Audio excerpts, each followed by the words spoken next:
Okay, representing intervals different ways. And we're going to be using it for domain and range in class, but the notation can really be looked at easier to start off with when we look at number lines. So we're going to go in the Wayback Machine and look at number lines. So let's say this was -3 and a 4, and we're going to talk about the numbers. Let's start off with the numbers between -3 and 4, not including the -3, but let's include the 4 just for fun. And I want all the numbers that are in between. So we're talking about all these numbers, -2, -1, 0, 1, 0.5, 0.3, all of these numbers. Well, there's several ways to write about this interval. And when we say interval, we mean a whole bunch of numbers in the middle. So one way is with inequalities. As an inequality, this can be written as a conjunction or as a compound inequality. We would literally put our x between the -3 and 4. -3 is the smallest number. Any x value I pick is going to be greater than -3, and then that x value is also going to be less than 4. Now, because this one is sealed in, that means we do include 4 as a possibility, so that one would be underlined. We do not include -3, so we're going to include everything, including like -2.999, getting really, really close to -3, but it's not included.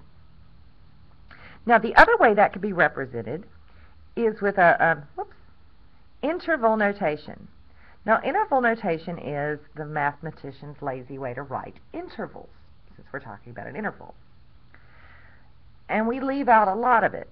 We would say, I'm going between -3 and 4, and I would tell people that I'm using -3 but not touching it with a parentheses, including 4, so remember that means including.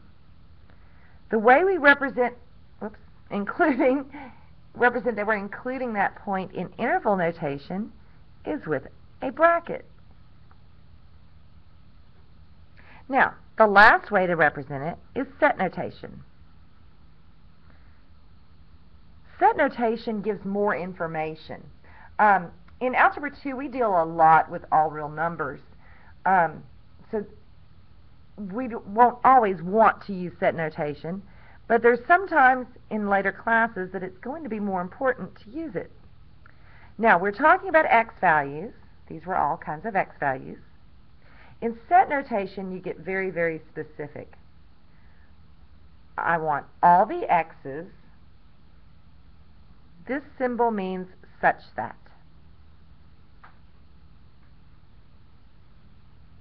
So you're getting totally specific. I'm talking about the variable x, and I'm going to put some limitations on x.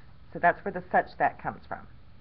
First off, if I'm talking about set notations, I need to say what set of numbers x comes from.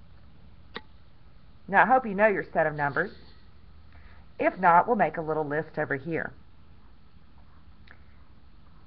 That symbol stands for natural numbers. That's the set 1, 2, 3, ... That's your counting numbers. Fancy Z stands for integers.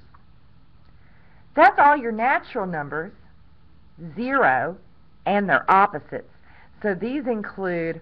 -3, -2, on and on and on, and all the way up through your positives as well. Still, no decimals or fractions or anything like that. Those don't happen till you get into your rationals. Rational numbers, and I'm not going to make a list, these are anything that can be written as a fraction. So 1/2 and 2/3, and even your integers. -2 can be written as -2/1. In Algebra 2, we deal mainly in the real world. This stands for all real numbers. That's the set we're going to deal with the most. Now, there may be times that we do want to limit something to just natural numbers when we're talking about counting things, or when we have things where we can't have decimals and we want to talk about only integers.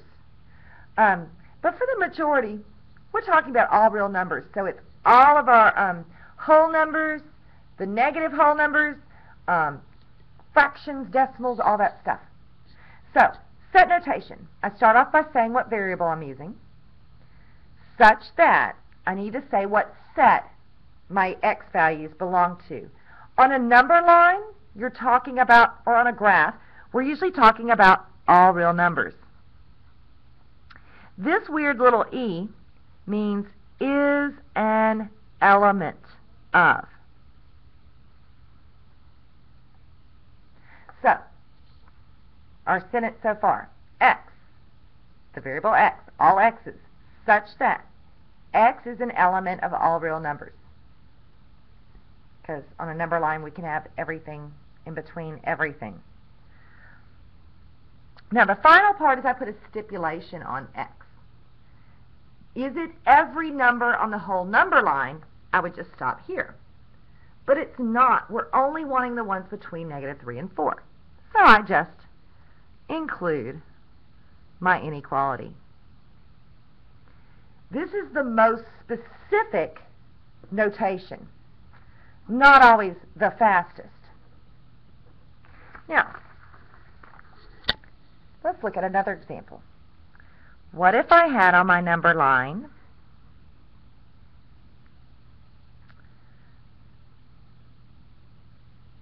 okay, we'll do two parts here. What if I do, I'm going to put two numbers down, and I'm going to do this one solid, so this means included, this one open, but instead of being between them, what if we were talking about the numbers on the outside? Now, for interval notation especially, you have to be between two numbers. So we'll have to really think about that here in a second. When you have two separated options, they're not together. They can't happen at once. I can't be here at the same time that I'm here. Up here I could be. Any number I pick is between -3 and 4. And, see, I can't be below -4 and be a bigger number than 2. So this is a disjunction. We're going to have an or in the middle. On this side, we're talking about all the x's that are less than -4, but since it's a closed-in dot, we're including -4. On this right side, we're talking about getting bigger and bigger and bigger. We're talking about all the x's greater than 2. Notice I did not put an underline because I'm not including 2. It's an open circle. Since there's a disjunction here, there's two separate pieces, we're going to have two separate intervals to talk about in interval notation. Now, in interval notation, I put the smallest number, comma, the larger number. So, what's the smallest number in this section? Well, gosh, it keeps going on and on and on forever. So, what's the smallest number I can think of? Any number I pick, you can find something smaller. So, -infinity is where that arrow is going. It's going to keep on going forever and ever and ever. And infinity, we can't actually ever get there. So I can never touch it. It will never be included. So for this inequality, all the x's less than or equal to -4, my smallest option is -infinity. I'm never going to touch it, but that's where I'm headed. The larger number of that interval is -4. It is included. So I'm going to pull this back down. If it's included, I'm going to put a bracket. If it's not, I'm going to put a parenthesis. So over here, I'm going to put a bracket around the -4. What do you think I'm going to put over here for all the x's greater than 2. What notation would go around 2? If we included this one, it got a bracket. This one is not included, so it gets a parentheses. Now, that's the smallest number because we read left to right. So negative infinity, comma, negative 4, 2, comma, what do you think that one's going to be? It's going to be positive infinity. Now, I don't really need to put the plus because we don't always have to put a plus when we have a positive number. But that would be our notation. This is inequality notation. Inequalities means you have less thans or greater thans. This is called interval notation. I kind of like it because I'm a lazy mathematician. And the next one we're going to do is set notation. Now, in set notation, we do not have to write it as two separate pieces. Notice, we're going to say what variable we're using, what set it's a part of, and then just list our inequalities. So literally, whatever I put for my inequality goes in the set notation. So in set notation, I would start with x, because I'm using x as my variable. This means such that. I have to name what set it belongs to, and then I list any stipulations. Well, that's easy. It's the x is less than or equal to negative 4, or x is greater than 2. And sorry that I ran out of room there. Now let's think about a graph. And let's talk about domain and range and how we could represent those each way. So let me draw my y-axis there and my x-axis here.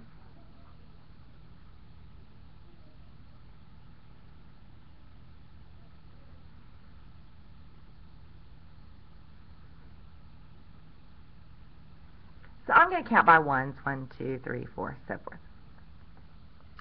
Let's say, and I'm making this up, let's say I have a graph, and it's a crazy graph, and it really doesn't matter what it does. I'm going to make this one start here, and he goes up and up and up and up and up, and then he's going to go all up to the negative, up to the 4. And then for some reason, this graph is going to stop right here, and then start again right here. We're just doing this to practice our notation. And then it's going to go, I'm just going to say it's going to continue there. This one has like a gap in the graph. Notice that between 2 and 3 on my x-axis, I have a gap. When I'm talking about domain and range, domain, you're talking about the x values that you use. One way to think about this is it's the shadow the graph makes on your x-axis. So if we think about our x-axis, this arrow is going to keep going this way. So I'm okay here. I have x values that line up. But notice, 2 does not have a matching point on the graph. It has an open circle. My graph starts back up again at 3, and I keep going off to the right. So now that I've done that, I can use that x-axis almost as my number line to make my intervals that match for my domain in each of the notations. So I'm going to do each notation. Let's start with inequality. And we're going to list our domain. Then I'm going to do interval. And I'm going to list my domain. And then I'm going to do set.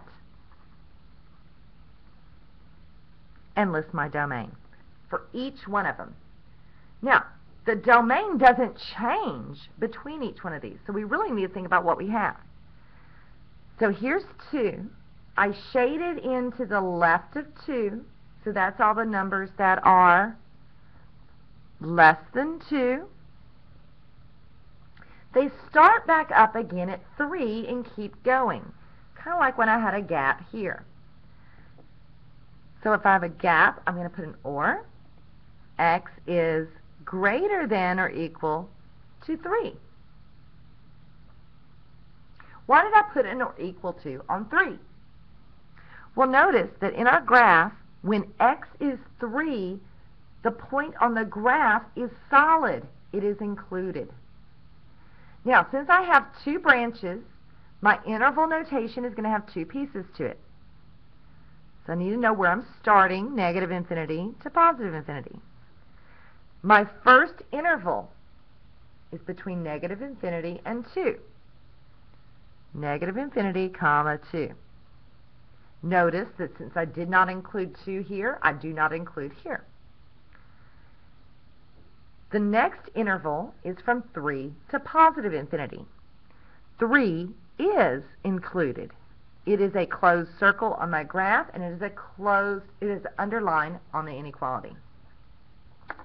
For set notation, my domain are my x's.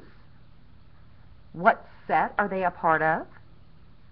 They are part of the all real numbers. Now I just list my stipulations. So I list that x is less than 2, or x is greater than or equal to 3. Now let's try the range. This is the one that always gets people. X is the domain, so the range is our y values.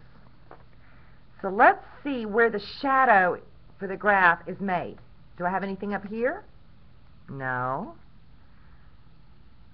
I have a point here that's a y value, and then these lines go all the way down. So if I was making a shadow on my y-axis, it would keep going like that.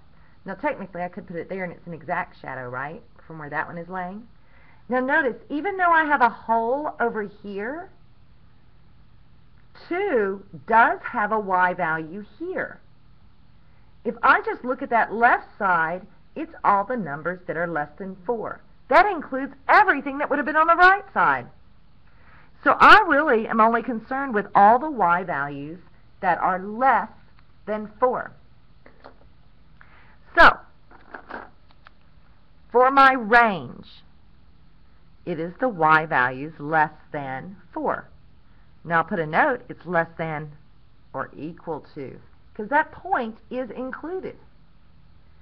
For interval notation, what is the smallest y value? Well, if I keep going down and down and down and down, that's going to be negative infinity. 4 is going to be my stopping point, and it is included. For set notation, this is when set notation is really nice compared to interval, because unless you state that this is domain and this is range, I don't know which is which. Inequalities, I know these are x's and these are y's. Interval notation, I do not. In range, we are and in set notation, we're very, very specific and say I'm talking about the variable y such that y is a real number and the y has to be less than or equal to 4. Set notation is the most specific that you're going to find.